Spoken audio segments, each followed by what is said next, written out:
Hey, this is pretty comfy. We'll try this. This video is, can you retire in Thailand, or could you? Are you ready and all that? Biggest questions, finances. You'll find that you're about 5 times wealthier here.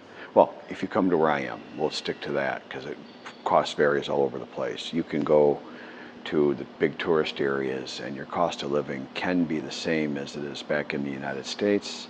You can go to all those areas and find low cost, sections of them, and that's a different, it's urban and it's just very different, and you got to sort that out. But if you want to come to the Isan region, I'm a half hour outside the city of Korat, Korat, also known as Nakhon Ratchasima. I'll put that on the screen. And out here, for me, being from Detroit, Michigan, to here, my money is multiplied by about a factor of 5. Just talking with a friend of mine here, a very experienced expat, actually Rusty, I'm at Rusty's Cafe. He was just here, he just left. And he agreed with all this. We were talking about cost of living and all that, and he was, thinking the exact same things I was. So anyways, having said that, if you've got any kind of pension coming, military, a county pension, a government pension, Social Security, those go a long way here. Generally, if you can get, I would recommend at least 1,000 US per month coming in. If it's closer to 2,000 per month, then you're golden. At around 2,300,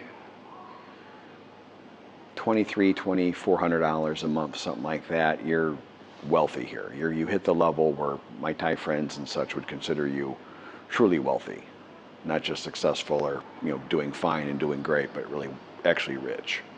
Traveling, doing whatever you want, whenever you want, however you want. You could do that here. And then you want some savings. You'll want, I'd recommend at least 100,000 for sure. Most guys bring a little more than that. I think your average guy has maybe 300 grand, something like that, which is 10 million of their money. If you come with that, anything close to that, so 100,000 and up in savings, and 1,000 a month and up in income, you can do well.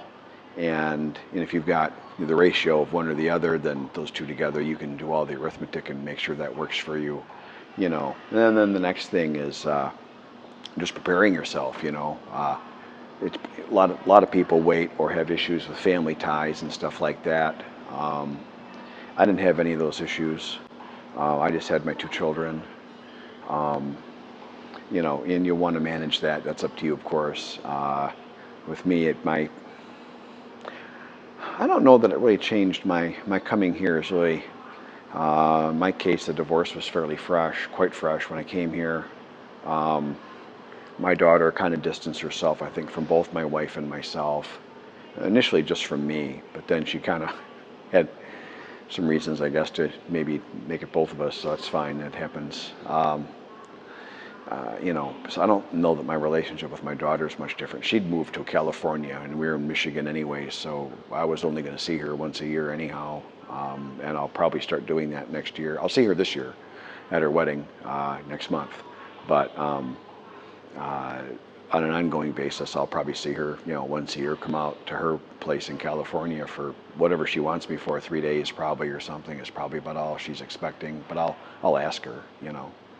It's when your kids are adults, your relationship with them is what they say it is. Really, I mean, realistically, that's what it is. So, anyways, and then with my son, my adult son with autism, we're best friends. We get along great. We've been texting. We text throughout the day, almost every day. To me, early morning and into late morning, which is evening for him. That's our common time. We do that. Excited we got our new 2-bedroom apartment together, so I got to settle in that new relationship. But if I'm living with him, and I'm go home for 1 or 2 months every year, I'm kind of hoping to do it 2 months every year. It'd be nice. If I live with him for 2 months a year, we're maintaining a good, solid relationship. I think it feels good to me. But so back to the content. So can you retire here?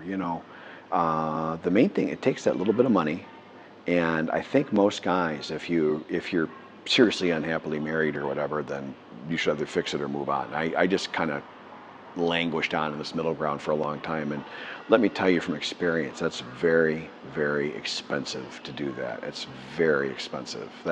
That's cost me dearly, and it's okay. I'm still all right. So, and fortunately for me, I'm not a very materialistic guy. I'm really into my martial arts, my workouts, and my other stuff. So I'm very fortunate. The things I truly like that are truly in my heart are cheap. I am so blessed. That is such a great thing to have. I'm just not into. I like expensive bourbon maybe a little bit, but I drink so little. $100 a year. I mean, what's that cost me? Same with the cigars. Well, I like cheap cigars actually.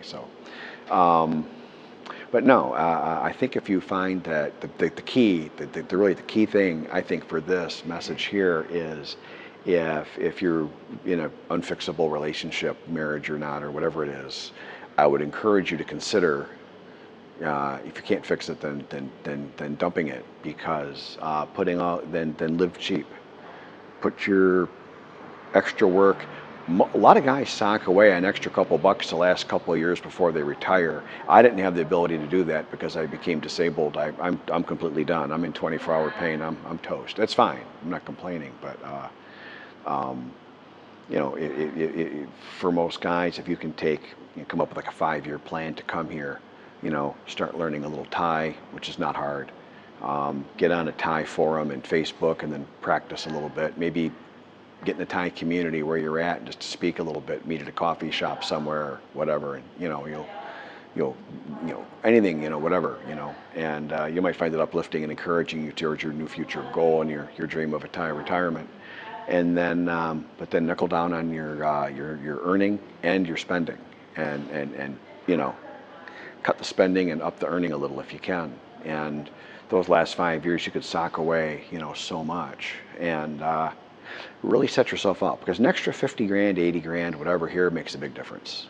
Makes a big difference once you're on a fixed income.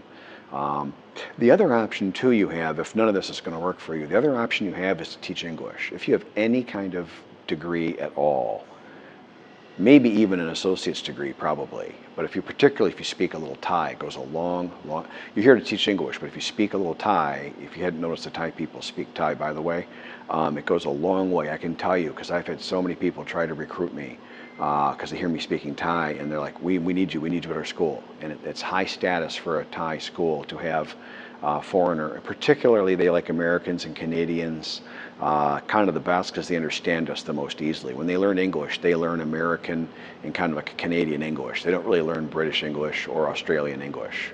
And those accents are harder for them to hear. They don't have a good ear for Aussie or British, they don't. But they understand when you speak American English. So if you're from those two countries, you have a natural advantage. You can play. How you get working here is you come here. You do not do it online. Do not do it online. You can absolutely take that to the bank.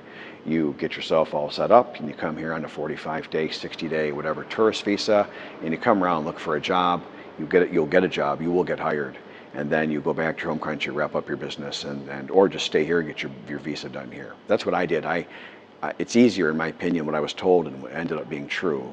One of the few things I was told that was true, actually, was that it's easiest to get your long-term visa is just to do it here in person. The Thais want to lay eyes on you. They're kind of like from Missouri, the show me state. They want to see you. They don't.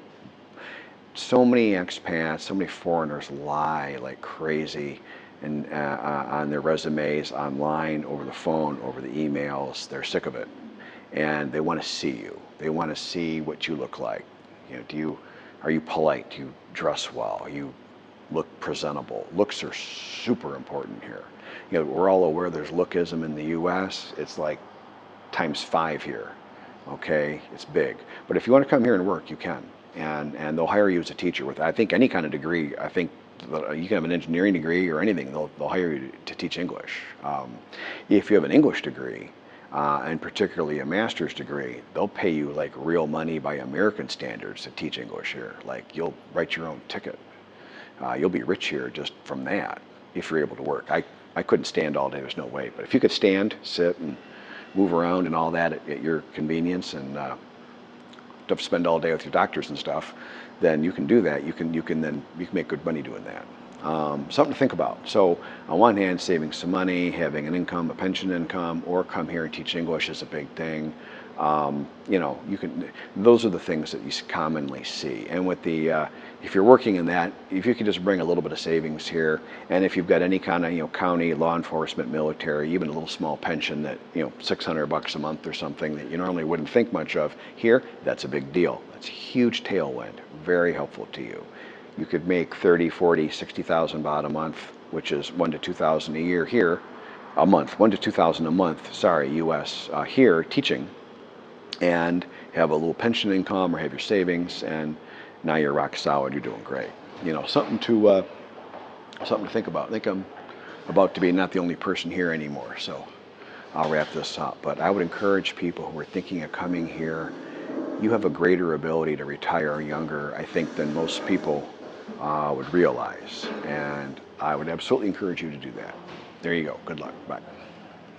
Well, it's either the post-apocalyptic times, or it could just be Coon doing some yard work. Hard to tell. That's a pretty tall fire right there. That ground is quite a bit lower, and it's up to the top of that pillar. That's a significant fire. Too bad they don't build their walls with fire brick and fire mortar, but yeah, you know, what can you do? I like the mixture of burning with the plastics along with the yard waste. It all burns, you know. Yeah, it's all good. Yeah, boy. As as Tommy Lee Jones said in it was Steven Seagal's best movie, which means it really should narrow it down quite a bit. Under Siege? Yeah, I think Under Siege, he goes, man, we got an inch of topsoil left. Well, here we are. My name is Rob, and thank you for supporting my YouTube channel. I meant every word I just said with respect.